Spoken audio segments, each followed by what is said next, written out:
या इस टॉपिक से because you wanted to continue diabetes. तो आई एम श्योर आप लोगों को ये मुश्किल लगता है जो आप लोग दोबारा से दूसरा लेक्चर डायबिटीज का रखवाया है। तो आप बताओ कि क्या आप चाह रहे हो, इसमें कुछ और डिस्कस भी करना है, पहले कोई क्वेश्चन करना है वो कर लें and then we can start with the class. जी। अस्सलाम वालेकुम मैडम। Welcome Sam. तो ऐसा कराएं हमको कि जिसमें जैसे जो शॉर्ट केस में आता है, मेरा भी इस दफ़ा ऐसे ही आया था कि वो डायबिटीज़ बीओएच के साथ थी पेशेंट। और हम्म। उसके जो थे वो स्टिल बट भी था उसका, और आईयूडी भी था। और पिछली क्लास इसी पे की है हमने। उसी तरह पिछला का। जो हमारा था जी ना मैडम, वो एग्जैक्टली मैडम ऐसे एक और करा दीजिए आप खुद ही से सिनेरियो देके जिसमें बीओएच हो, जरूर, वाई नॉट।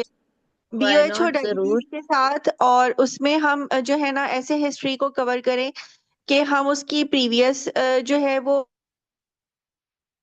ठीक है।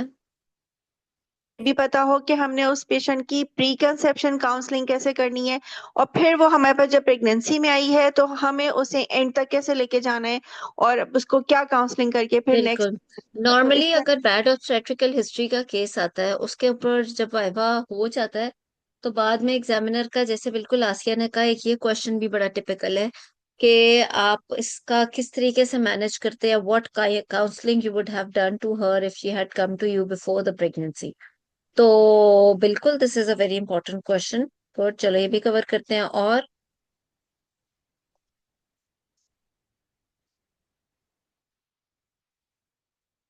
और कोई बात?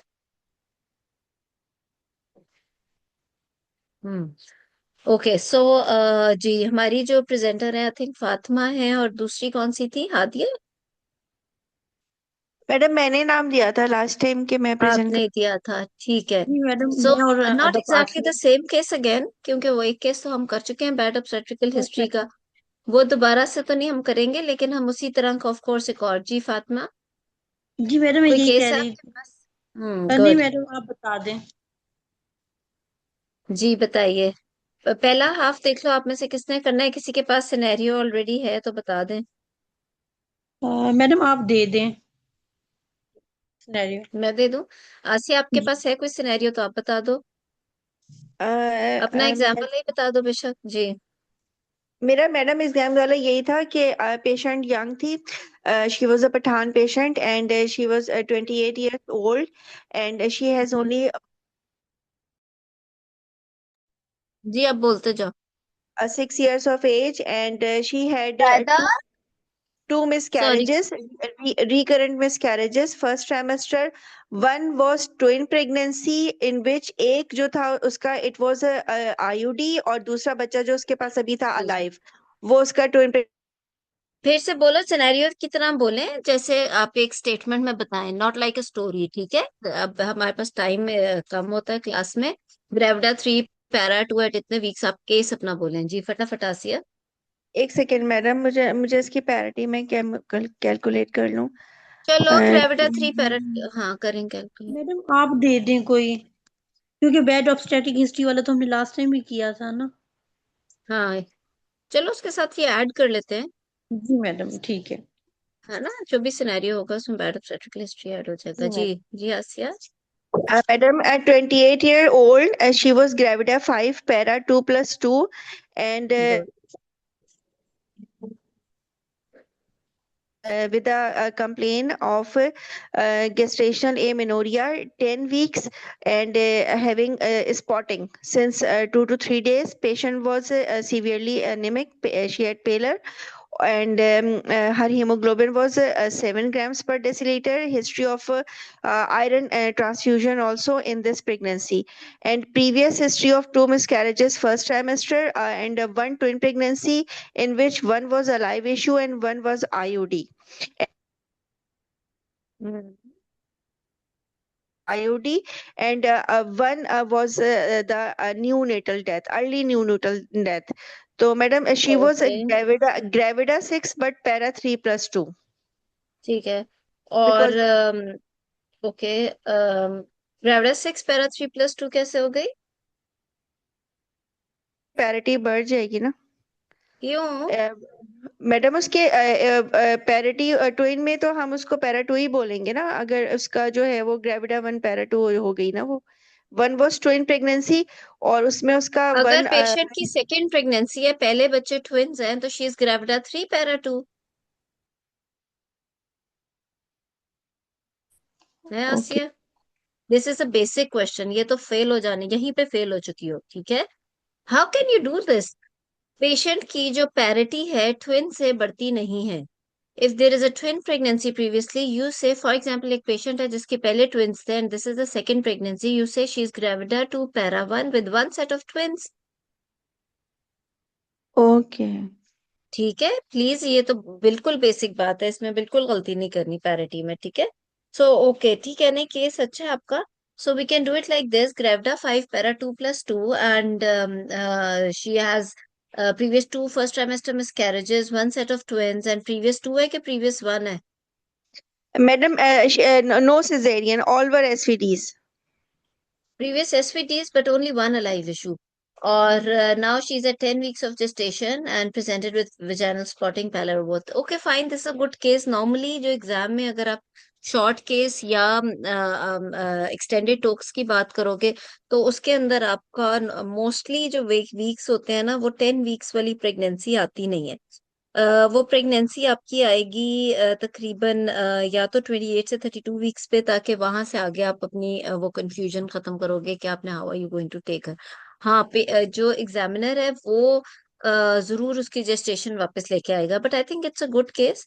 इसके साथ चीजें मैं खुद ही ऐड कर लूंगी, इसकी जेस्टेशन हम 10 वीक्स की जगह 32 वीक्स कर देते हैं, बट इसको हम IUGR बना देते हैं, व्हाट डू यू से? ठीक है, which means कि she's at 32 weeks of gestation, but on ultrasound and on fundal height she's at 28 weeks, right? उसकी 28 weeks पे ही है। Okay So madam. good. So now patient is, ठीक है फातिमा, आप भी नोट डाउन कर लें, patient is 28 years of age, she's gravida 5 para 2 plus 2 with one set of twins, 2 first trimester miscarriages and one alive issue in total with all SVTs, and she's at 32 weeks of gestation, sure of dates. But her fundal height is 28 weeks and her ultrasound also shows she's at 28 weeks, and ST ratio is raised with no end diastolic or reverse end diastolic flow, and बाकी parallel वगैरह भी रहने दो क्योंकि वो फिर लंबा हो जाएगा काम, ठीक है। So good. जी, तो आसिया आप ही स्टार्ट कर लो इसकी हिस्ट्री से, फिर मैनेजमेंट पार्ट फातिमा कर लेंगी। जी। Okay madam.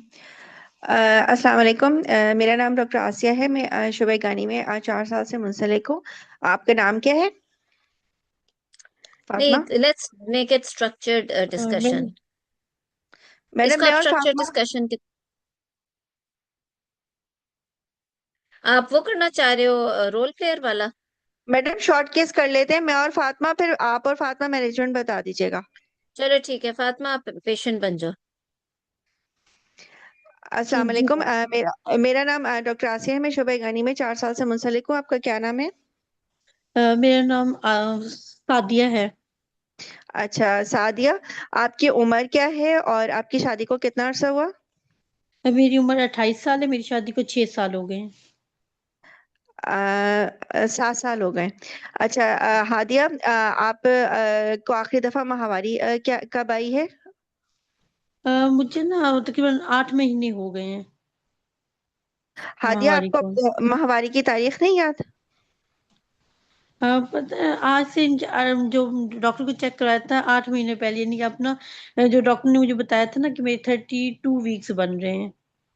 अच्छा सादिया, आप ये बताइए कि जो है आप करते रहो आसिया। सादिया, आप ये बताइए कि आप अभी इस वक्त किस मसले से आई हैं आप? मेरी ना डॉक्टर ने दाखिल किया था कि मेरी शुगर ना ठीक अच्छा नहीं आ देखो, रही। इस तरीके से टाइम बहुत हमारा वेस्ट हो रहा है, जी so madam. Let's not do it like this because it's just 1 hour और हार्डली 45 मिनट्स। तो इस तरीके से हमने नहीं करना, क्योंकि एग्जाम में भी ऐसे नहीं हो सकता। आपको एक पूरा सिनेरियो दिया हुआ है, इट्स ऑलवेज बेटर कि अब आप अगर तो आपके पास वो 10 मिनट ही हैं, तो आप ये कैसे इतना लंबा लेके जा सकते हो, क्योंकि अभी तो आपने 4 सवाल किए हैं और 3 मिनट गुजर चुके हैं, तो I don't know how you going to manage it. If it is you are calling it a short case, तो ये तो अजीब सी कोई पिक्चर आप हमारे सामने ला रहे हो। लाइक आपको हर चीज से आपको एक इन्फॉर्मेशन दी गई है, तो पेशेंट से आप वो बातें इंक्वायर करो ना जो कि नहीं दी हुई, ताकि आपकी बात आगे चले। ठीक है। मतलब आप तो उसी चीज पे अड़ गए हो कि मुझे एलएमपी बताओ, जब आपको सिनेरियो पे लिखा हुआ है कि she is 32 weeks of day by dates and sure of dates है। तो बस आगे चलें आप। ठीक है। सो द थिंग इज के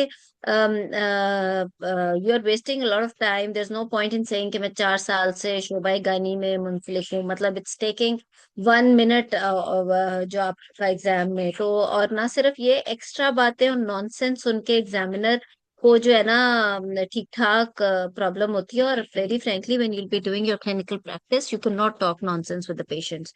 सो प्लीज अपने आप को बहुत ज्यादा फोकस्ड, आप इसको अभी फिलहाल रोल प्लेयर वाला ना करो। आप इसमें बस स्ट्रक्चर डिस्कशन बताओ कि हाँ आप फोकस्ड हिस्ट्री एग्जामिनेशन और investigation.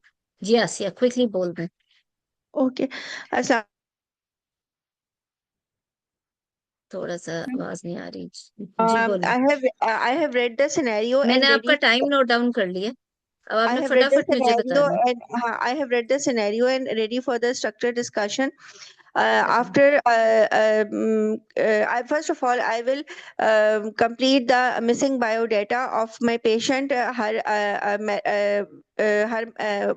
how for long how she has been married, and the detailed history, her detailed obstetrical history, but the pregnancies which ended in the full-term pregnancy, was there any complication, antenatal, intrapartum, or the postpartum complication, and what was the outcome of those pregnancy, hmm. whether they were the first trimester miscarriage or second trimester miscarriages, and was the miscarriage the pregnancy terminated spontaneously, or it was induced by some medical or surgical treatment, and were the products of conception were sent for the histopathology. Then I will what was the age of the last born child, which is alive and healthy. I will proceed towards the current pregnancy, confirmed the gestational age from her LMP if she is sure of dates, and if not sure of dates, then I will go for the most recent ultrasound available. And the complaint of the patient that she is presented with mellitus, with the for how long she is having the diabetes, was the diabetes present before this pregnancy also and in the previous pregnancies, and for how long, and whether she on what treatment she was, or it was first diagnosed in this pregnancy, what जी जी बोलते जाएं। on one treatment is she right now taking folic acid or taking the tablet Loprin, and the iron and the calcium supplements, and whether her blood glucose levels they are being monitored regularly, and I will inquire whether she is a book patient or she is presented with me for the first time, because she has a history of the recurrent miscarriages and the pregnancy loss, and if she is a book patient, then was she compliant with her sugar monitoring and her medication, and when the first whether the anomaly scan done at 18 to 22 weeks gestation, and according to her recent scan, increase SD ratio, the recent growth scan about the estimated fetal weight, the amount of liquor, and the fetal movement and the fetal heart sound, and then whether uterine artery Doppler done or not, and what was आसिया आप रुके ना please. बोलते। okay, then I will further inquire that on what medical pharmacological treatment for the diabetes she is right now, with the has she been counseled about the diabetic diet, the medical control on that medication, and as she's 32 weeks, I will also give her the steroid cover, and Dexa cover I will give 2 doses, 12 mg at 24 hours apart gap, but with the vigilant monitoring, and while giving Dexa I will do her monitoring of the blood sugar level with a sliding scale for the 72 hours, and then further I एक will minute आसिया, आप इधर पहुंच गए हो। History examination हो गया आपका? नहीं मैडम, मैं एकदम से मैनेजमेंट पे आ गई, sorry. Then I will confirm after. No madam, थोड़ा सा मैं कंफ्यूज हो गई हूँ। चलो ठीक है, कोई मैडम, बात नहीं, आप हिस्ट्री पूरी करें पहले जी।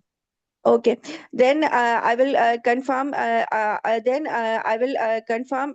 मैंने इसमें spotting की है complaint, whether she is having spotting or not? No no. No, okay. Then I will inquire her,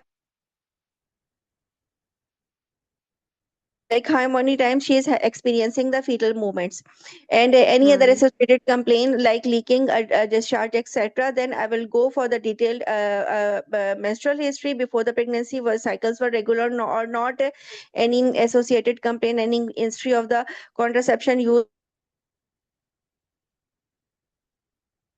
surgical history, other associated disease, medical disorder along with the diabetes, whether hypertension or thyroid disorder or any other medical hmm disorder present, any surgical treatment done in the past, and then for her personal history, whether in tobacco intake,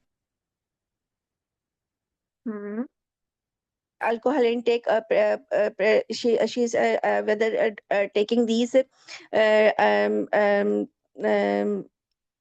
any madam, whether she is taking alcohol or etc. Then I will inquire her personal habits, bowel habits, sleep habits, normal, and her socioeconomic status, whether living happily with a husband and he's earning well. And then I will go for the examination of my patient, calculate her BMI, her weight, and her height, and look for the vitals, her blood pressure, temperature, respiratory rate, and then look for pallor and jaundice and edema and thyroid enlargement, dehydration, any palpable lymph nodes. Then go for the systemic examination for the cardiovascular, the normal heart sounds present, any added sound, and the normal respiratory, normal vesicular breathing present with any added heart sound. Then go for the obstetrical examination for the height of fundus of the patient. As mentioned, it's 28 weeks, the lie of the fetus, and the amount of liquor and the estimated birth weight. And amount of liquor and the estimated birth weight and the presenting part or any palpable contractions. And then, okay, madam. And now I'm finished with my history and examination.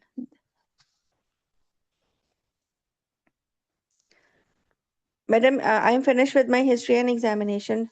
Should I go for the investigations and management?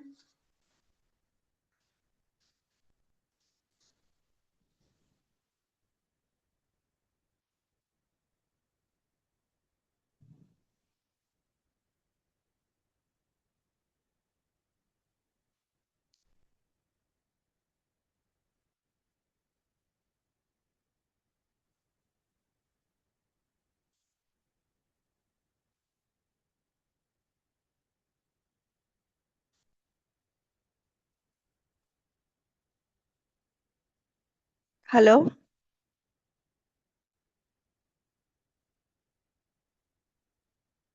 Class की आपकी आवाज आ रही है और लोगों की आवाज नहीं आ रही है। अच्छा। अच्छा, बोलते रहो आसिया, आपने एक सेकंड नहीं रुकना जी। हो गया Then, आपका? madam, then, hmm madam, I am finished with the history and the examination. No, now I good. will towards the investigation. I तो will. ठीक है, अभी मैं इन्वेस्टिगेशंस पे आती हूँ। Overall it was not bad. पिछली क्लास का भी काफी आपने अच्छा लर्न किया हुआ उसमें से भी। सो द थिंग इज के बिल्कुल ठीक है। अब आप लेकिन इसमें ऑफ कोर्स आप बहुत सारी अननेसेसरी बातें बोलते हो। Always remember, like living happily with the husband and all that, this is nonsense. मतलब एग्जाम में तो बिल्कुल ही एक लफ्ज नहीं सुनी जाएगी। देखो, पार्ट 2 का एग्जाम है, ये आईएमएम भी नहीं है ना पार्ट 1 का। तो अपनी अपने अपने आप को फोकस्ड और वो रखना है। सेकेंडली ये कि I think overall it was all right, but of course बस एवरेज था। मतलब मे बी 60 से कम कम आए, पता नहीं। पास अगर बहुत अच्छी मैनेजमेंट बोल दो तो हो जाएगा। इसके अंदर जहां पर भी लास्ट टाइम भी मैंने कहा था, एक दफा फिर रिवाइज करा देती हूँ कि जहां भी बैड ऑब्स्टेट्रिकल हिस्ट्री का जिक्र हो, उसमें you always start your history from the first pregnancy, so that you can know exactly के पिछले प्रेगनेंसीज में जाहिर है जो होता रहा वो उसका रिकरेंस बहुत बढ़ जाता है ऑब्स्टेट्रिक्स में। तो इस वजह से बैड ऑब्स्टेट्रिकल हिस्ट्री की अगर आपको कॉज पिछली हिस्ट्री से मिल रही है तो वो चीज अब रिपीट ना हो रही हो, तो वो हमें एक हिंट मिल जाती है उन सब बातों से। एक चीज तो ये, दूसरी चीज ये कि बहुत कुछ और पेशेंट के अंदर था। पेशेंट के अंदर चलो आप बाकी तो सारा रूल आउट ज़ाहिर है। प्रीवियस 2 उसकी मिसकैरेजेस है, एक अर्ली न्यूनेटल डेथ है, और एक उसका आईयूडी का 1 आईयूडी उसका हुआ हुआ है, और एक उसका नॉर्मल बेबी था। तो इसमें आप डिटेल में तो पता कर लोगे, साथ शुगर को भी रूल आउट करते रहोगे, बट अब इस प्रेगनेंसी में she has IUGR eight the same time.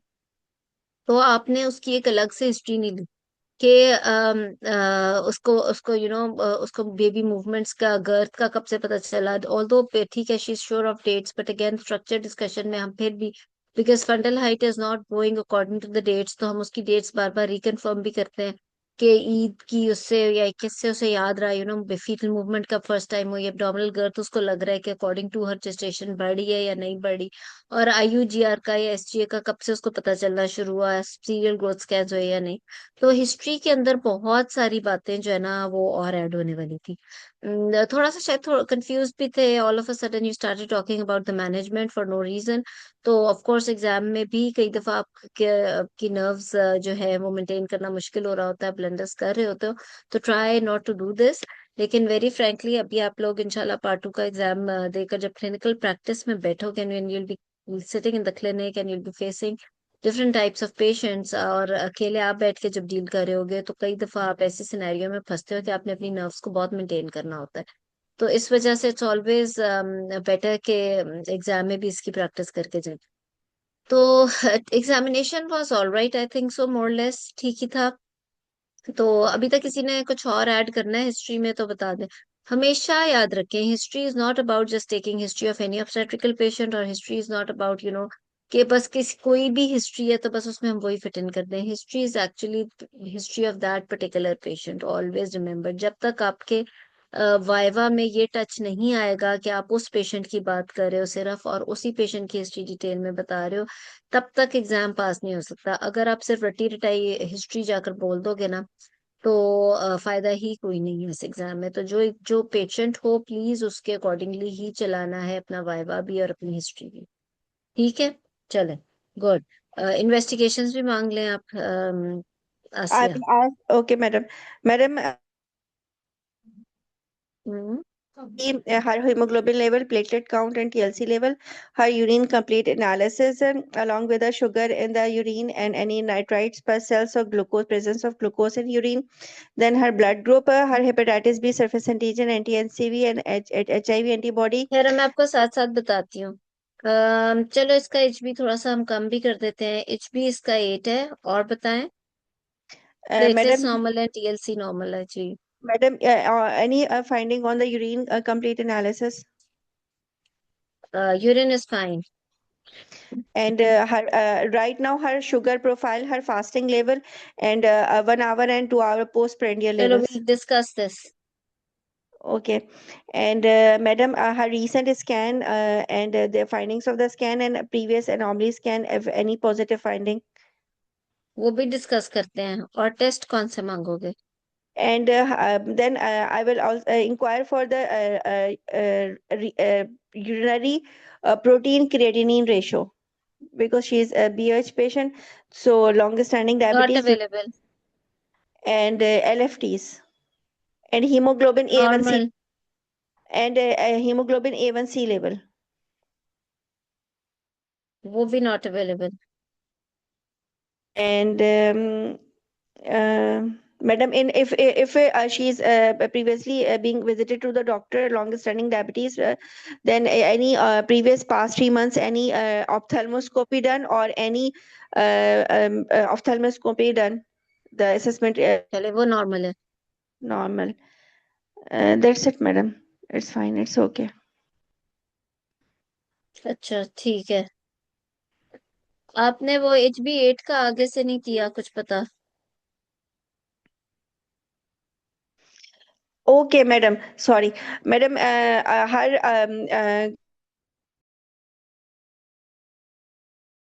an MCH and a peripheral prim and serum ferritin level.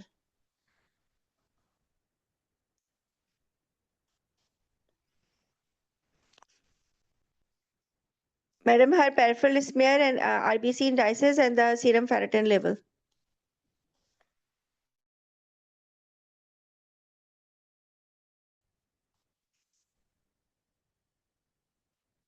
जी sorry.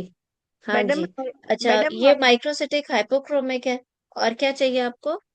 Madam her ferritin level, serum ferritin level. Low है। Okay.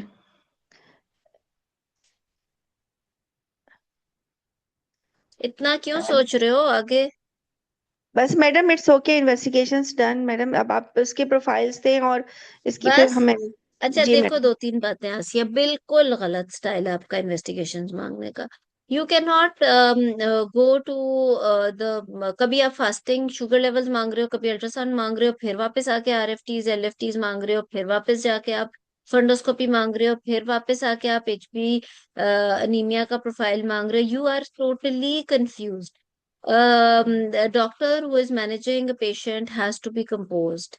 जब तक आप कंपोस्ट और सिस्टमेटिकली नहीं चलोगे तब तक आपका काम कैसे आगे बढ़ेगा? कंपोस्ट होने का मतलब ये है कि आपने ये तो एग्जाम ही सारा इस चीज का है। दिस एग्जाम इज नॉट कि यू नो कि आपने मांगना क्या है। This is basically how are you asking and how are you approaching your patient, ठीक है? और फ्रैंकली आप बिल्कुल गलत तरीके से अप्रोच कर रहे हो। This is not the way. अगर आपने बेसलाइन मांग ली, जहां पर मैंने एचबी कम दिया है, पहले अपना ब्लड टेस्ट तो सारे पूरे कर लेना, फिर अल्ट्रासाउंड की डिस्कशन आएगी, बिकॉज अल्ट्रासाउंड की डिस्कशन लंबी होगी। और fasting level 1 hour after 2 hour after, वो थोड़ी लंबी डिस्कशन है, तो वो ब्लड टेस्ट के एंड पे मांग लो। आप एक सिस्टमेटिक तरीके से करोगे। ऐसे नहीं होता कि जैसे अगर हमने हॉस्पिटल जाना है तो पहले हम तैयार होते हैं और फिर हॉस्पिटल जाते हैं, काम पे। ये नहीं होता कि पहले हम हॉस्पिटल चले जाते हैं और उसके बाद फिर तैयार होते हैं। तो आपने एक सिस्टमेटिक तरीके से अपने आप को रखना है। You have to be very much compose. आप अगर इस कंपोज तरीके से वहां पर नहीं बैठोगे तो it will give a very bad impression to the examiner. So आप पहले इसका बेसिक हेल्थ प्रोफाइल मांगोगे। जब उसमें कोई चीज आपको खराब दी हुई है, जैसे कि फॉर एग्जांपल HbA दे दी, तो उसमें पूरा अनीमिया का प्रोफाइल मांगो। She is an obstetrical case with anemia. You need to know all the things. You need to know, if you think you want to know HbA electrophoresis also, तो वो भी मांग लो। If you think that you need to know about the stool test or the malarial parasite test or etc., तो वो भी मांग लो। Because आपने उसकी कोई चीज उस वक्त मिस ना हो जाए, वापस आकर नहीं मांगना। वापस आकर मांगोगे तो there is no point that you will pass, ठीक है ना?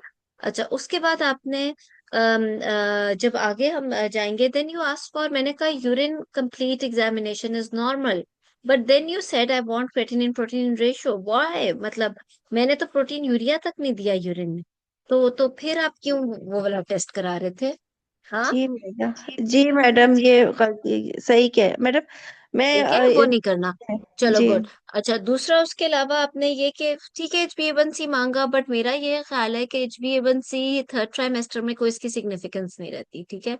तो यू शुड नो एग्जैक्टली कि किस में मांगना है और किस में नहीं मांगना है। या फिर कह लो कि अर्ली ट्राइमेस्टर का HbA1c हुआ था तो मुझे बता दें।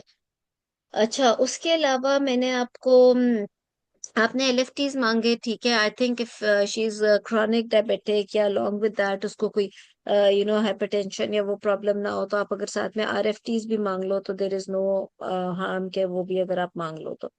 और उसके अलावा आई थिंक ठीक था। और जो अल्ट्रासाउंड है, अच्छा अब शुगर लेवल्स मुझसे पूछते जाओ, कौन कौन से शुगर लेवल्स चाहिए आपको? जी आसिया। चाहिए फास्टिंग लेवल। ऑल राइट, मैं आपको बता जाती हूँ। सो उसका फास्टिंग है 130। Okay. And post meal value 2 hour, at least one reading and at least one bedtime reading. अच्छा, 180 उसकी है फास्टिंग। और क्या चाहिए? मैडम मुझे इसका वेट भी चाहिए पेशेंट का, बिकॉज मैं इसको वेट के हिसाब से इसकी डोज कैलकुलेशन करूंगी। चलो 75 kg का वेट है। अच्छा, 130 फास्टिंग हो गई, 1 आवर आफ्टर ब्रेकफास्ट 180 हो गई। और और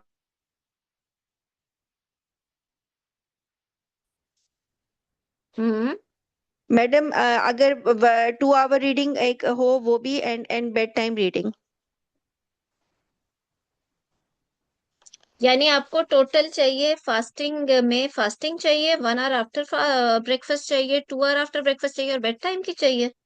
नहीं ये मैडम, 4 टू रीडिंग्स आवर चाहिए। मैडम 2 आवर आप मुझे डिनर की दे दें और बेड टाइम की दे दें, या 2 आवर लंच की दे दें और बेड टाइम की दे दें।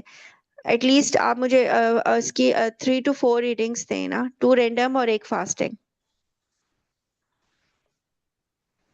नहीं, एटलीस्ट क्या आपको जो चाहिए आप मांगो। आप मेरे से 20 कहोगे, मैं 20 दूंगी। आप मुझे बताओ आपको क्या चाहिए। मैडम मैं इसकी वेट, वेट 75 kg। बस इट्स फाइन, आप मुझे एक ना पोस्ट लंच जो है वो दे दीजिए, 2 आवर की, और एक बेड टाइम दे दीजिए। आसिया, ये नहीं होती levels.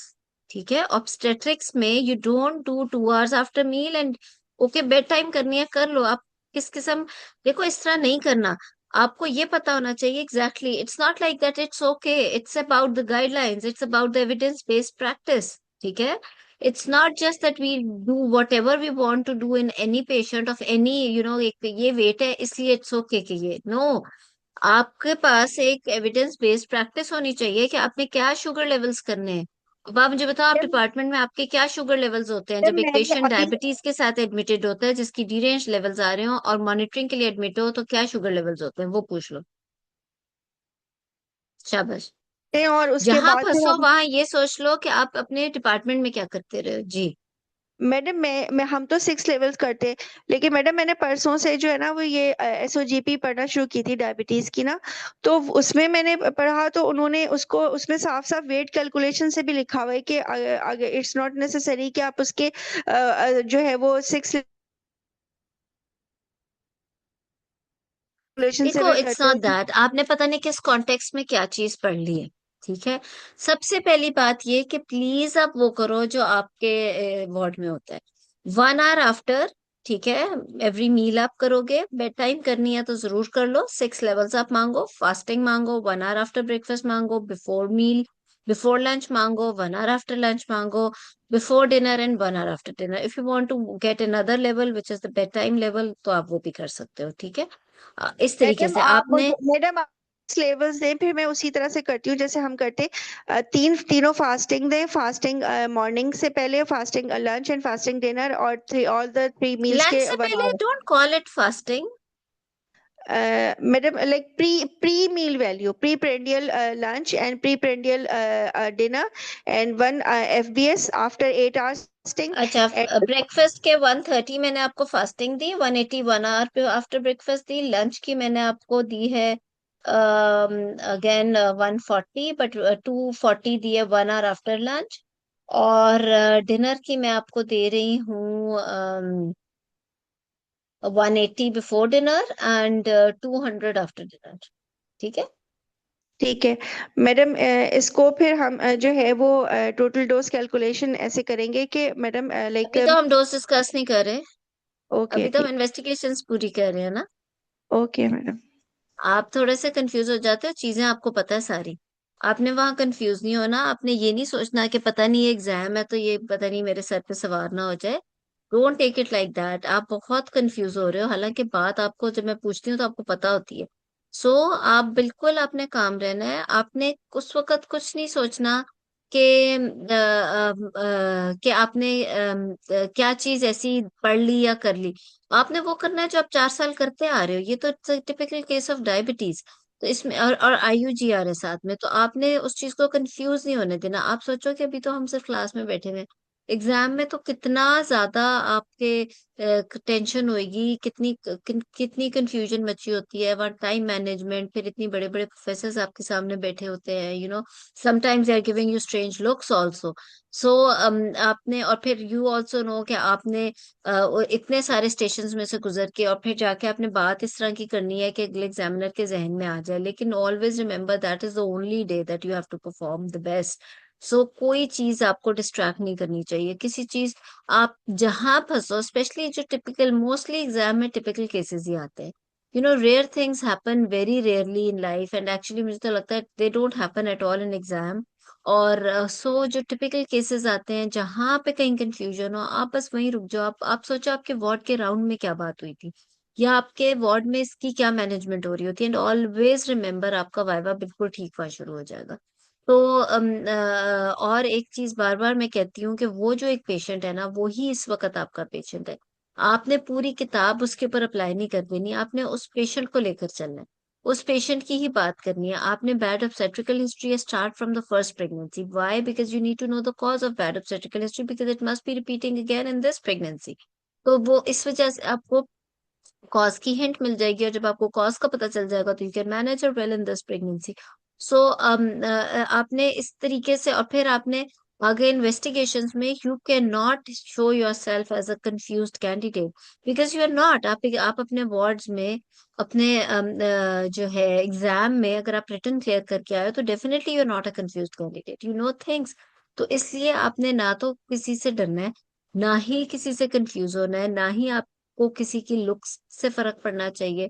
Just be very much sure about your self, very focused, और एक सीधा रास्ता, और उस रास्ते पे वापस नहीं आना, आपने उसको स्टेप वाइज ही लेके आगे जाना। यही एक बेस्ट वाइब है।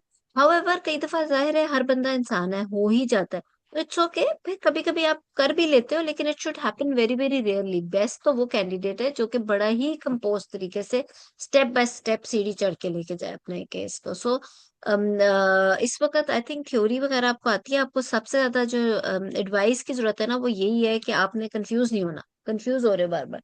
ठीक है, सो गुड। सो अल्ट्रासाउंड कौन से मांगोगे? Madam, first trimester scan if done, the viability scan. If anti scan, nuchal translucency scan done, then anomaly scan, hmm. growth scans, good, and growth scans, the recent growth scan, and the uterine artery Doppler and the umbilical artery Doppler scans. Very good. देखो आप कितना अच्छा बोले हो, अब फौरन अभी effect हो गया एडवाइस का। Very good. सो यस, जब आप यूट्राइन आर्टरी डॉपलर बोलो तो एट 20 वीक्स बोल दो। ठीक है। और अगेन सीरियल ग्रोथ स्कैन से पहले वो बात कर लो, बिकॉज जैसे आपने फर्स्ट ट्राइमेस्टर स्कैन मांगा, फिर नकल थिकनेस स्कैन मांगा, फिर एनॉमली स्कैन के साथ ही यूट्राइन आर्टरी डॉपलर मांग लो, to make yourself even more systematic. उसके बाद आप रीसेंट स्कैन मांग लो, रीसेंट स्कैन के साथ आप डॉपलर भी मांग लो। ठीक है। डॉपलर के बाद आप सीरियल ग्रोथ स्कैन मांग लो, क्योंकि सीरियल ग्रोथ स्कैन से फिर आपको पता चलेगा क्या यूजीआर का क्या प्रोसेस चल रहा है। ठीक है, सो गुड। Okay, madam. ठीक है, चलो ग्रेट। एडवाइस का काफी असर अभी हो गया, और अब जब आप प्रैक्टिस भी करो अपने फ्रेंड्स के साथ, या अभी घर बैठ के ही कर रहे हो, तो मोबाइल में जब सुनो अपनी आवाज और खुद करो, तो ये देखो कि अपने आप को कंपोज और ज्यादा कैसे करना है। ठीक है, चलो गुड। जी, फातिमा। हाँ जी मैडम। जी, मैनेजमेंट। मैडम इसका मुझे ना स्कैन चाहिए, स्कैन आपने अभी तक नहीं दिया था।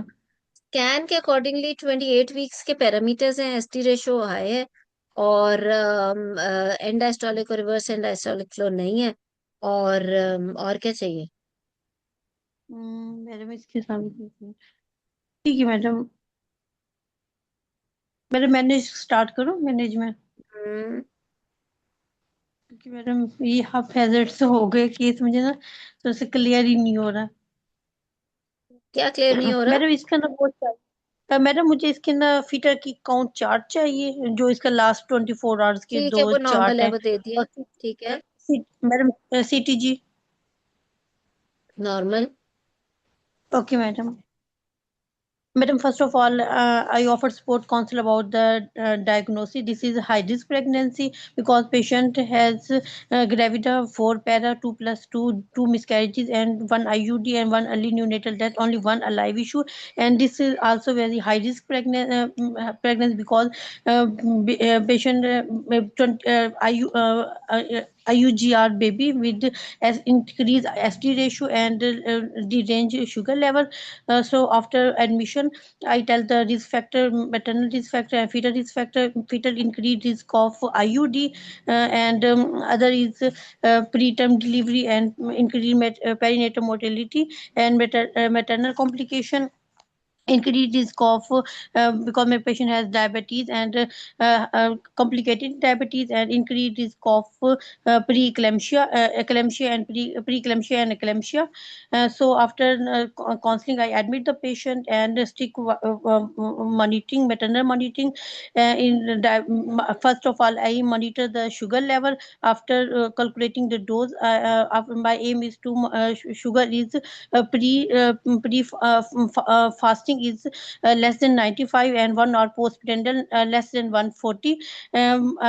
So after monitoring sugar, and I give fetal key count chart, and perform Doppler, weekly Doppler, because ST ratio increase, and biophysical profile 2 weekly, and strict patient monitoring as when patient level control, and then I discharge patient with advice of red flag sign, advice sugar level monitoring, and fetal movement, monitor the fetal movement, and I call for follow up 1 weekly, and at each visit I perform Doppler, a weekly Doppler, and 2 weekly growth scan, and at each visit I check the sugar level, sugar level record, and sugar level record, and after this check the BP, and check protein urea, and if all thing is normal and Doppler normal at और it आपने at insulin regime क्या start की थी? आपने diabetes की अभी क्या management की थी? मैडम मैंने कहा था कि कैलकुलेट डोज करने के बाद आइदर इसको बेसल बोलस रजीम से स्टार्ट कराऊंगी, और आइदर इज पहले कैलकुलेट डोज करूंगी, डोज कैलकुलेट करने के बाद नहीं, उसकी you either. Admitted the patient? Yes madam, मैं ओके। एडमिट किया, उसके बाद उसके शुगर को क्योंकि शुगर लेवल ज़्यादा है, फास्टिंग 130 ज़्यादा है, तो उसके मैं उसको डाइटिशियन को इन्वॉल्व करूंगी, उसको गुड। एक्सरसाइज का बताऊंगी, डाइट का बताऊंगी, प्रॉपर डाइट का, उसके बाद उसकी इंसुलिन उसको दूंगी, और क्योंकि वो वेट के अकॉर्डिंग उसको कैलकुलेट करके दो रजीम, आइदर मैं उसको बेजल बोलस रजीम या बाईफेजिक रजीम से उसकी कैलकुलेट उसको इंसुलिन दूंगी।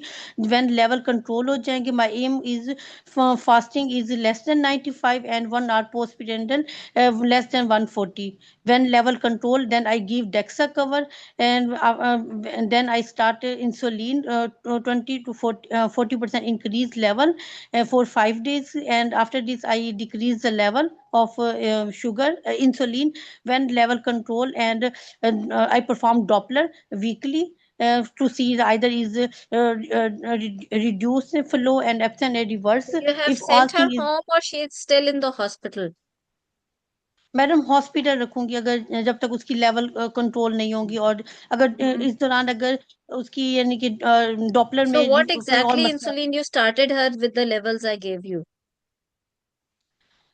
मैडम अकॉर्डिंग टू वेट 75 है, तो मैं इसका मैडम बोलना नहीं है, जो सोचना है वो बोलना नहीं है, आपने यूनिट्स बोलने हैं।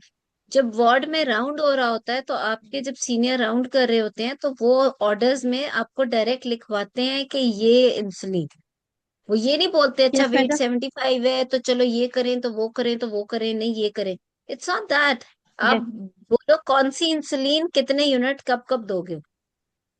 मैडम मैं इसकी बेजल बोलस जिम इसकी मैं स्टार्ट कराऊंगी रेगुलर, मैं इसकी 16 यूनिट इसको दूंगी, और नाइट पे इसको 20 यूनिट एनपीएच दूंगी, और फिर मैं उसकी मॉनिटर करूंगी लेवल को, देन उसके अकॉर्डिंग अगर मुझे इसकी एडजस्ट करनी पड़ी तो फिर मैं एडजस्ट करूंगी।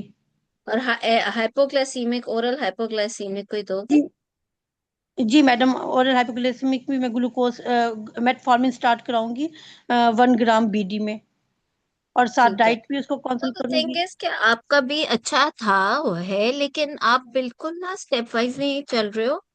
आपकी जी हर मैडम हर बता। चीज इंपॉर्टेंट है ना। आप बोलो कि you have kept her in the hospital, why you keeping her in the hospital. जब जैसे शुरू में आपने बड़ा अच्छी स्टेटमेंट काउंसलिंग की बोली कि मैंने से बताया कि इट्स हाई रिस्क प्रेगनेंसी और वो सारा कुछ, और okay you are keeping her in the hospital, what is the reason? Because there is already an IUGR, but at the same time the blood sugar levels are so uncontrolled. Considering that for the जी monitoring of blood sugar levels and control of blood sugar levels and also monitoring of the fetus, because fetus is IUGR, I have to keep her in the hospital. During her hospital stay, I will involve the dietitian. I will involve the dietitian, जो कि इसको diet का बताएंगे, exercise का बताएंगे, oral hypoglycaemic शुरू हो जाएगी, ठीक है। उसके साथ साथ इंसुलिन जी आपने वो बोलना है, आप फटाफट फटाफट फटाफट फटाफट नहीं जा सकते। This is a case of diabetes. जैसे कि अगर अनीमिया का केस है तो आप ये बात कह के खत्म नहीं कर सकते and I will treat her anaemia and will send her home. It's not that. If a patient is having anemia, then you have to tell how are you treating her anemia, right? So, however, if there is a patient yes who is madam. actually हाँ जी madam. diabetic, अगर इसी patient को anaemia भी होता तो हम कह सकते थे, बिकॉज हमने असल केस को तो लेकर चलना है ना। लेकिन अगर आप असल केस में ही कहोगे कि I will treat her blood sugar levels and the blood sugar levels are normal, I will repeat Doppler after 1 week, what are you, what is, why is everyone sitting here? They are sitting here to discuss sugar levels with you. ये तो मतलब ये बिल्कुल ही आपका गलत style था, ठीक है? How can you just rush over the diabetes? ठीक है। आपके वार्ड में राउंड हो रहा है और आपके ऐसा राउंड कर रहे हैं कि आपके एपी राउंड कर रहे हैं और पेशेंट डायबिटिक है और वो ये क्या, के आगे तो नहीं जाएंगे ना, चलो ब्लड शुगर लेवल्स कंट्रोल कर लें, let's go move to the next bed, right? It's not that. They will always look at the blood sugar levels. They'll talk about the diet, they'll talk about exercise, they'll talk about the oral hypoglycemic. This is a stepwise management of diabetes, and then they'll talk about insulin and the exact insulin. Nova rapid है वो देनी है तो क्या देनी है, अगर regular insulin है तो वो क्या देनी है।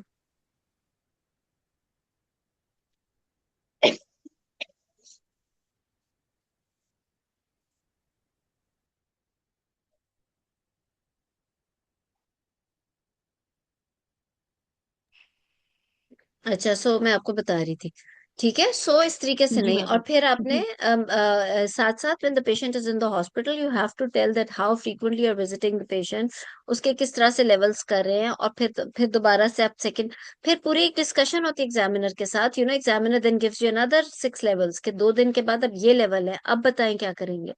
तो इस तरीके से, अच्छा उसके बाद फॉर एग्जांपल आपने जो इंसुलिन की रेजिम निकाली विच वाज ऑल राइट और आपने वो स्टार्ट कर दिया, but at the same time you are keeping a check on the diet and exercise and all that, उसके बाद अब आप क्या करोगे आगे बताओ। After this dexa madam cover की आई बात नहीं करेक्ट की द आपने। अनीमिया। मैडम डेक्सा कवर वो मैंने बात की थी। स्टार्ट आई गिव अच्छा डेक्सा ठीक है। When the sugar level control and then I give okay. Dexa then I increase the insulin dose 20 to 40%। In the same time I give the IV iron and if all things which madam means इसको मैं blood how much transfusion भी। Insulin now you will give to her? अभी जो आपने दिए थे मुझे short acting और लॉन्ग एक्टिंग बताए हैं, now you are giving dexa cover, what change in order will you take? Madam 20% मैं उसकी इंक्रीज करूंगी तो वो तकरीबन लेवल होते मैंने हैं कहा 12 बोलना यूनिट्स हो नहीं है। जाते हैं देखिए, ऑलमोस्ट। इट्स नॉट प्रोफेशनल, ये कोई जी बच्चों मैडम। वाला एग्जाम नहीं है आपके। बार बार मैं कह रही हूँ, इस वक्त आप लोग वो डिग्री के लिए जा रहे हो कि कल को you will be guiding your juniors, you will be doing the rounds, इंशाल्लाह you will be the incharge of the department. आप लोगों ने फिर इस डिग्री के बाद जाकर वो ऑर्डर्स लिखवाने हैं, ठीक है? तो आप ये हवाओं वाली बात जो जहन में सोच रहे हो वो जहन में ही सोचो। आप बताओ कि, और आप एग्जैक्ट इंसुलिन बोलो कि क्या दोगे। मैडम मैं उसकी रेगुलर इंसुलिन की 4 यूनिट इंक्रीज कर दूंगी। उसमें जो पहले 16 यूनिट्स थे उसमें मैं 4 यूनिट इंक्रीज करके 20 यूनिट्स उसको इंसुलिन दूंगी। मैडम आवाज और आ रही है आपको एनपीएच? मेरी? सब बिल्कुल आ रही है। और हेलो। एनपीएच? हेलो। जी जी, हेलो। हेलो। हाँ जी जी जी, आ मैडम। रही है आवाज। जी मैडम मैं कह रही 4 यूनिट उसकी इंक्रीज कर दूंगी, रेगुलर में इंक्रीज कर दूंगी और साथ ही उसको हम्म। IV आयरन दूंगी और एक ब्लड ट्रांसफ्यूजन भी कर दूंगी क्योंकि पेशेंट हाई रिस्क है और उसके डॉपलर भी खराब है। किसी भी टाइम उसको डिलीवरी उसकी पॉसिबल है, उसके सिजेरियन करना में भी पॉसिबल। तो मैडम एक ब्लड ट्रांसफ्यूजन भी कर अच्छा देखो, ठीक दूंगी। है। सो आई विल टेल यू, मैं आपको एक दफा इसकी मैनेजमेंट भी बता देती हूँ। मैनेजमेंट के अंदर of course you will counsel the patient about the high risk nature of the pregnancy, that she is having diabetes and also bad obstetrical history, so it's a precious pregnancy also. Thirdly ये कि, एक minute excuse me.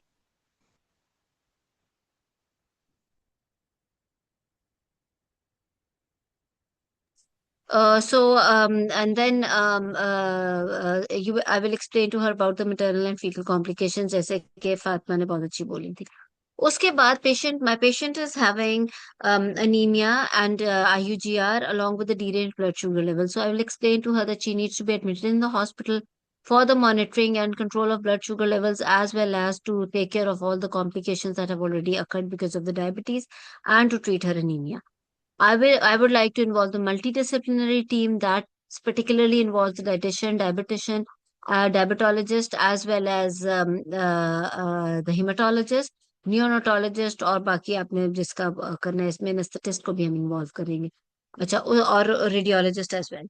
अच्छा, उसके बाद आपने and I would like to keep her admit in the hospital, and along with that will manage her complications and the blood sugar levels, and would like to take pregnancy as close to term as possible with strict fetal maternal monitoring. अब यही सारा plan आपने इसको detail में बोलना है. उसमें बोलना है कि when patient is in the hospital, her blood sugar levels are deranged. I will discuss with her about the diet, exercise, as well as the oral. I will start her with the oral hypoglycemic, which is metformin or glucophage 1 gram BD, and I will start her this insulin, which is long acting and short acting, and इतने units TDS short acting and इतना unit long acting at night. वो ठीक किया था फातिमा ने. ठीक है. उसके बाद now the patient will keep on monitoring blood sugar levels by doing the 6 levels daily again, keeping a check on her fetal movements, giving fetal kick count daily, CTG fetal kick count twice a day, and CTG once a day. अच्छा, उसके बाद as she is having anemia, considering her anemia and IUGR, because because she's having IUGR and her HP is only 8, although she's having iron deficiency anemia, but we never know that we need to do an emergency delivery anytime. So I would like to give her blood transfusion. You can give one blood transfusion, or you can give two blood transfusions, and keep two blood in hand also all the times available with you. And or you can do one blood transfusion and one IV iron transfusion, and then you can start off with the और उसके बाद आप बाकी का and keep 2 units in hand all the time. ये दोनों चीजें justifiable है. अच्छा, उसके बाद आपने IUGR को लेके चलना है. As she's having IUGR, after her blood sugar levels are controlled, I would like to give her dexamethasone injection 12 milligram 12 hours apart, 2 doses intramuscular.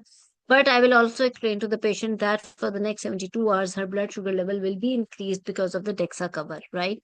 So I would like to increase her insulin levels.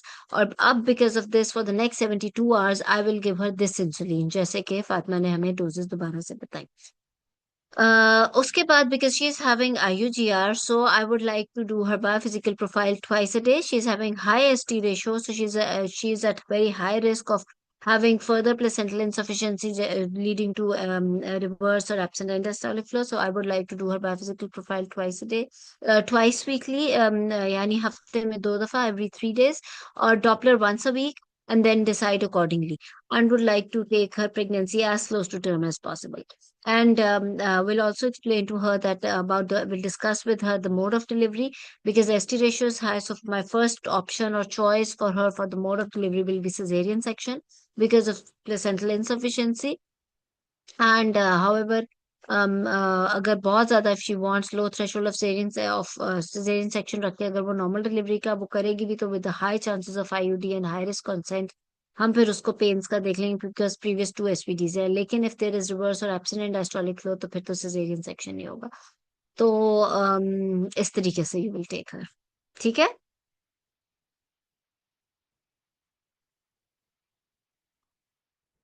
तो इसी तरीके से ये तब होगा, you will not miss anything, अगर आपकी तैयारी इसी तरह हो कि आप इतना ही फोकस्ड बोलते जाओ, इधर उधर की बातें वापस ना आना पड़े. ये तो बहुत ज्यादा प्रैक्टिस का काम है. ठीक है. So good. जी आसिया, आप क्वेश्चन कर लो, फिर हमारी क्लास खत्म हो जाएगी. जी. इस पर्टिकुलर पेशेंट से रिलेटेड कि एक तो इस पेशेंट में आपने मुझे जो रीडिंग्स दी हैं उसमें फास्टिंग भी सारी जो है वो like they are greater than 7 millimole, और random they are greater than almost 11 millimole. ऐसे ही लाइक तो जी. इसमें जो कट गई आवाज आसिया. मैडम आ रही है आपको आवाज? आ रही है. हाँ, तो मैडम उसमें गाइडलाइन से जो मेरी अंडरस्टैंडिंग है वो ये कि उसमें ये था कि अगर है तो फिर आपने मेटफॉर्मिन देनी ही नहीं है, और पेशेंट ऑलरेडी 32 वीक्स पे है तो हमने उसको डायरेक्ट इंसुलिन पे ही हमने उसको एडजस्ट करना है, देनी है, और इंसुलिन नहीं देनी. देनी है. हमेशा याद रखना एक टिप, डायबिटीज की मैनेजमेंट में जैसे मैंने कहा, हर चीज सिस्टमेटिकली बोलनी है। आपने अपनी इन्वेस्टिगेशन सिस्टमेटिकली मांगनी है, आपने अपना अल्ट्रासाउंड सिस्टमेटिकली बोलना है, आपने अपनी मैनेजमेंट स्टेप्स वाइज चढ़ोगे तो सीढ़ी ऊपर चढ़ी जाएगी, चढ़ जाओ फिर निचला स्टेप बाद में चढ़ो। So you can not do it like this. Diabetes की मैनेजमेंट भी आप स्टेप वाइज ही बोलोगे।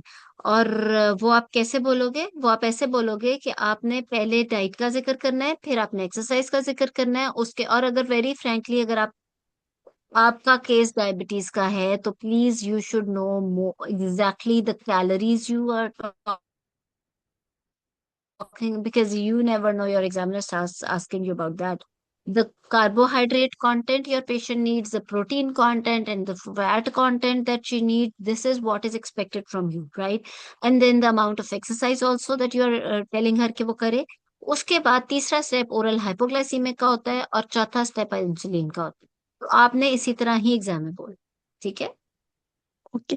तो मैडम हमने इसको मैक्सिमम डोज ओरल हाइपोग्लाइसेमिक की लाइक 1 ग्राम बीडी करके, और फिर हमने उस पे इंसुलिन, हाँ फिर हम उस पे, तो जी। हम इंसुलिन की फिर डोज को मैडम हम उसके बारे में हम श्योर कैसे होंगे कि हमने करेक्ट डोज जो है वो स्टार्ट किए, लाइक हमने कैलकुलेट। इंसुलिन की डोज कभी श्योरिटी नहीं होती, वेरी फ्रैंकली।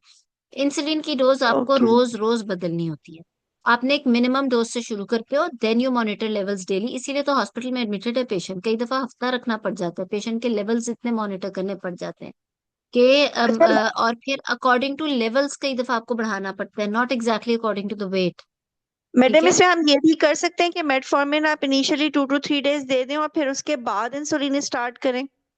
देखिए, ये पेशेंट तो already complicated case of diabetes है, एक चीज। दूसरा चीज ये कि इसका हर लेवल, इसके 2 लेवल्स मैंने आपको 200 से ऊपर दे दिए, और कुछ तो मैंने बिफोर मील भी काफी हाई दे दिए। When the levels are already so high, then it's better to start of insulin.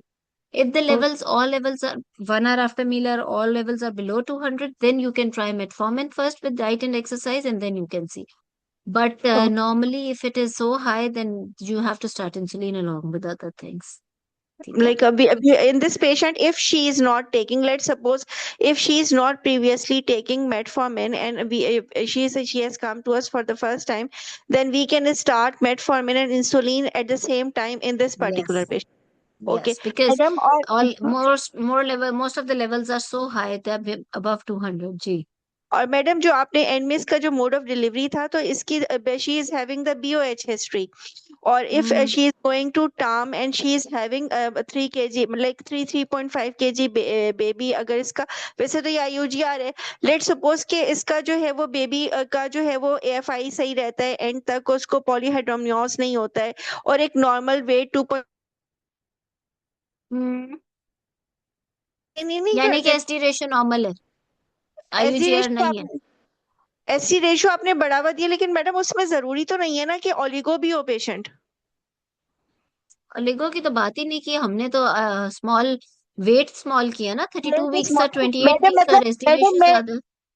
Ji, oligo नहीं है फिर। हाँ जी। लेबर नहीं देना चाह रही, मैं इसको direct elective section, caesarean section इसका मोड ऑफ डिलीवरी कहना चाह रही हूँ। जरूर करें, लेकिन हम एब्सोल्यूट बात नहीं कर सकते। हमने हमेशा ऑप्शन देनी है पेशेंट को, ठीक है? ओके। उन ऑप्शंस में जो नंबर 1 ऑप्शन है, वो ऑप्शन है जो आपके ख्याल से बेहतर है पेशेंट के लिए, और नंबर 2 वो है जो एब्सोल्युटली कॉन्ट्राइंडिकेटेड नहीं है। ठीक है, मैंने भी सिजेरियन ही पहले बोला actually. Okay madam, because madam इसमें थोड़ा सा रिस्क है ना, तो 2 रिस्क फैक्टर्स हैं कि इसको लॉन्ग स्टैंडिंग डायबिटीज है, बीओएच है, प्लस भी आईयूजीआर भी है, तो जी हम इसको जी। फिर शॉर्ट ट्रायल देके फिर हम इसको सेक्शन कर सकते हैं, इस तरह से बोल सकते हैं। ये क्या बात होती है? What is short trial and section? ऐसे ये क्या होता है? Trial madam like means you want to deliver her. Madam You're not trial, giving her trial to do the cesarean section. If you're doing cesarean section, you're not giving trial to her. Madam, like trial if she is not going spontaneously into the labor by 39 weeks. If she is, let's suppose if she is not आपने going case into, पूरा बदल दिया, ये वाला case तो 39 पे जाना ही नहीं है, जाना चाहिए ही नहीं है। थर्टी ओके नाइन पे वो जा रहा है मैडम, यही तो कंफ्यूजन हो रहा है कि इसको हमें ठीक है। और अगर एसटी रेशियो नॉर्मल है, तो it's not that short trial with cesarean, then you do the normal delivery with a good trial. ठीक है। नो मैडम, इफ इस पर्टिकुलर केस का बताइए, एसडी रेशियो अगर इसमें बढ़ा हुआ इसका ही है। मैंने पूरी बोल दी है और ये आप रिकॉर्डिंग में सुनना। और ओके मैंने ठीक वही बातें बोली है, एक्चुअली बोल आप भी वही रहे हो। इस है। इस पेशेंट में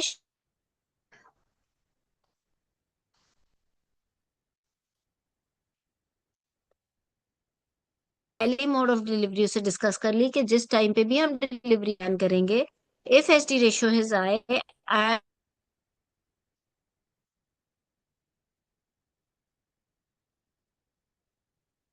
and diastolic and flow, and there is no reversible elective cesarean section. That is because of placental insufficiency. However, if she wants normal delivery, I'll keep her with the low threshold of cesarean section. I can give her trial if there is no reverse or absent end diastolic flow. However, if she develops reverse or absent end diastolic flow, फिर normal delivery is absolutely contraindicated. ठीक है? Okay, thank you madam. Okay.